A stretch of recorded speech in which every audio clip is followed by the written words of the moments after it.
Here's the next question, number 21. Consider a system consisting of a synchronous generator working at a lagging power factor, a synchronous motor working at an overexcited condition, and a directly grid-connected induction generator. Consider capacitive VAR to be a source and inductive VAR to be a sink of reactive power. Which one of the following statements is true? Let's go through the options given. Synchronous motor and synchronous generator are sources, and induction generator is a sink of reactive power.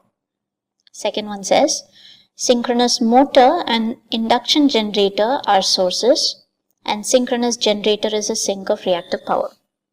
Next, synchronous motor is a source, and induction generator and synchronous generator are sinks of reactive power. And all are sources of reactive power.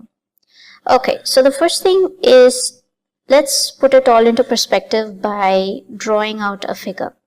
So consider a system consisting of a synchronous generator. Let me draw a very small diagram here.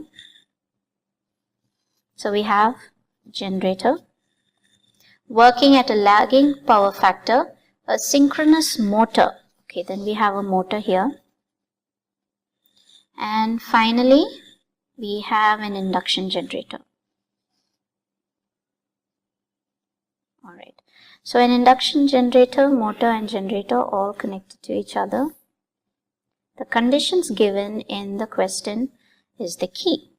Okay, so since they are talking about VAR, let's call this as Q1, Q2 and Q3. Okay. Alright, now according to what's given in the question, the synchronous generator is working at lagging power factor. That is what is given here. Generator working at lagging power factor. What does that mean?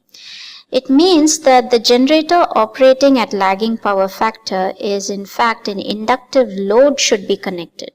So an inductive load when connected makes the machine to generate reactive power to the lagging load. Alright, so that means that the reactive power will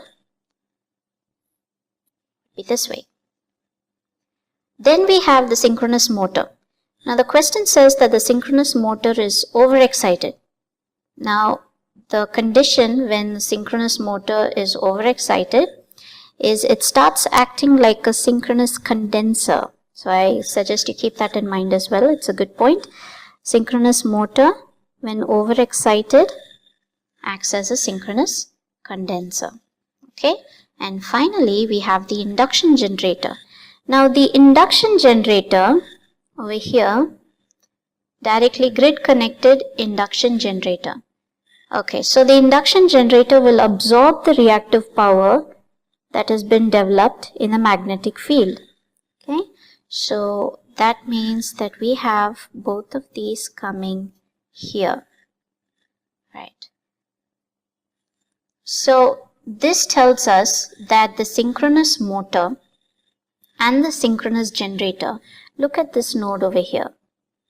Once you have determined exactly which way the VAR moves or the conditions for each machine given in the question, once you have the idea of what it represents, then you can say which ones are the sources and what constitutes the sink. Okay, let's go over this one more time. Generator operating at lagging power factor. So there is an inductive load is connected, which means that the machine will generate reactive power to that load. Then we have the synchronous motor, which is overexcited, which acts as a synchronous condenser. And then the induction generator will absorb all of the reactive power that is developing. So this is absorbing. Now because it is absorbing, it is a sink. Okay, so the induction generator is a sink.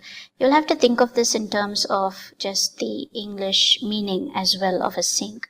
A sink is something that absorbs, something that it pulls in. So you will see from this figure here that Q1 and Q2 go through to Q3, which is absorbed into the induction generator. So synchronous motor and synchronous generators are the sources, while the induction generator turns out to be the sink in this situation. So the right option here is A. I hope this has helped.